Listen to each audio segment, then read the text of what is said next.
ഇനി വളരെ പഴക്കമുള്ള ഒരു കേസ്, എന്നാൽ വളരെ ഇമ്പോർട്ടൻ്റ് ആയിട്ടുള്ള ഒരു കേസ്, നമുക്ക് ക്ലാരിറ്റി വേണ്ട ഒരു കേസ്. 1958 ദിമാകുച്ചി ടീ എസ്റ്റേറ്റ് എന്ന് പറയുന്ന കേസ് സുപ്രീം കോടതിയുടെ ഒരു സുപ്രധാനമായിട്ടുള്ള വിധിയാണ്. അപ്പൊ ഇതില് ഒരു പ്രധാനപ്പെട്ട ചോദ്യം, ഒരു ഓഫീസർ അല്ലെങ്കിൽ മാനേജറെ പിരിച്ചുവിടുന്നു. ആ പിരിച്ചുവിടലിനെതിരെ അവിടുത്തെ യൂണിയന് ഒരു ഡിസ്പ്യൂട്ട് റേസ് ചെയ്യാൻ പറ്റുമോ? അപ്പൊ ഇങ്ങനെ ഒരു സംശയം വരാനുള്ള കാര്യം എന്താ? അതിന് കാരണം ഈ ഇൻഡസ്ട്രിയൽ ഡിസ്പ്യൂട്ടിന്റെ ഡെഫിനിഷനാണ്. അപ്പൊ ഇൻഡസ്ട്രിയൽ ഡിസ്പ്യൂട്ടിന്റെ ഡെഫിനിഷൻ എന്താ പറയുന്നത്?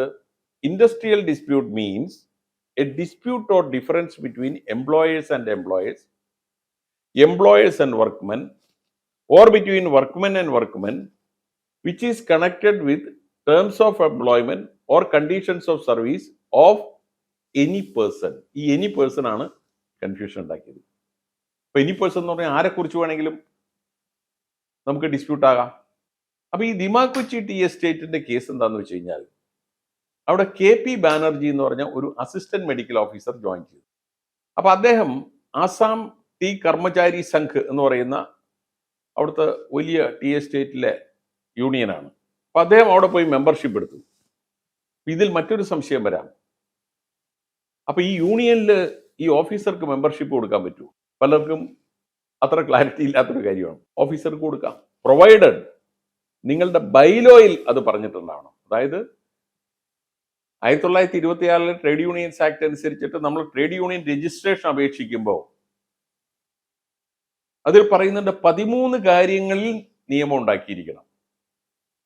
ആദ്യത്തത് ട്രേഡ് യൂണിയന്റെ പേര്, അതുമുതൽ ട്രേഡ് യൂണിയൻ ഡിസോൾവ് ചെയ്യുന്നവരെയുള്ള 13 കാര്യങ്ങളിൽ നിയമം വേണം. അതിൽ ഒന്നാണ് ഈ യൂണിയനിൽ ആർക്കൊക്കെ മെമ്പർഷിപ്പ് ഉണ്ട്. അപ്പൊ അവിടെ പറഞ്ഞാൽ മതി ഈ സ്ഥാപനത്തിലുള്ള എല്ലാവർക്കും, ഏത് കാറ്റഗറിയിൽ പെടുന്ന ആൾക്കും മെമ്പർഷിപ്പ് കൊടുക്കും എന്ന് എഴുതിയാൽ യെസ് അക്സെപ്റ്റ്. പക്ഷെ എന്ന് വെച്ചാൽ അയാൾക്ക് പ്രൊട്ടക്ഷൻ ഇല്ല. പ്രൊട്ടക്ഷൻ വേണമെങ്കിൽ വർക്കർ ആവണം. അപ്പൊ ഈ KP ബാനർജി എന്ന് പറയുന്ന ഡോക്ടർ ഈ യൂണിയനിൽ ചേരുന്നു. പക്ഷേ അദ്ദേഹം ചില കുഴപ്പങ്ങളിൽ സബ്സിക്വന്റ് ആയിട്ട് ചെന്ന് ചാടുകയാണ്. ഒന്ന്, അന്ന് ഈ മലേറിയയൊക്കെ ഒരുപാട് പ്രിവലന്റ് ആയിട്ടുള്ള ഒരു സമയമാണല്ലോ 58 അപ്പൊ അതിന് ക്വിനൈൻ ഇഞ്ചക്ഷൻ അതാണ് കൊടുക്കുന്നത്. അത് കൊടുത്ത് ഇയാൾക്ക് എന്തോ പ്രശ്നം പറ്റി, ഒരാളുടെ കൈ തളർന്നു പോയി. 2, ഇയാളുടെ ഒരു ഇന്റഗ്രിറ്റിയും പ്രോബ്ലം ആയിരുന്നു. ചീഫ് മെഡിക്കൽ ഓഫീസർ ഈ മെഡിസിന്റെ ലിസ്റ്റ് ഉണ്ടാക്കി നേരെ ഇരട്ടിയാക്കിയിട്ട്, ചീഫ് മെഡിക്കൽ ഓഫീസർ പറഞ്ഞ മെഡിസിനെ വന്നുള്ളൂ, പക്ഷെ പകുതി ബാക്കിയുള്ള കാശ് പുള്ളി അതിൽ നിന്ന് അടിച്ചെടുത്തു.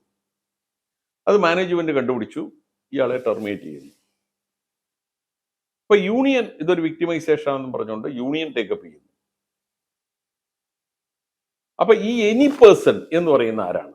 കാരണം ഇൻഡസ്ട്രിയൽ ഡിസ്പ്യൂട്ടിന്റെ ഡെഫിനിഷനിൽ പറയുന്നു, the workman can raise a dispute with regard to the terms and conditions of service of any person. Any പേഴ്സണിൽ ഇയാൾ പെടില്ലേ, ഓഫീസർ ആയാലും എന്താ പെടില്ലേ എന്നുള്ള. അപ്പൊ അന്ന് സുപ്രീം കോടതി അതിനൊരു ക്ലാരിഫിക്കേഷൻ കൊടുത്തു. എനി പേഴ്സൺ എന്ന് പറഞ്ഞു കഴിഞ്ഞാലും അതൊരു വർക്കർ തന്നെയായിരിക്കണം. മനസ്സിലായ? 2 കാര്യങ്ങൾ പറഞ്ഞു. ഒന്ന്, അത് വർക്കർ ആയിരിക്കണം. 2, എനി പേഴ്സൺ എന്ന് പറഞ്ഞാൽ ലോകത്തിൽ ഉള്ള ആരെക്കുറിച്ചും പറ്റുമോ? അതിനകത്തൊരു എക്സാമ്പിൾ തന്നെ പറയുന്നുണ്ട്. ദിബ്രുഗ ഡിസ്ട്രിക്റ്റിലാണ് ഈ ദിമാകുച്ചി ടീ എസ്റ്റേറ്റ് ഉള്ളത്.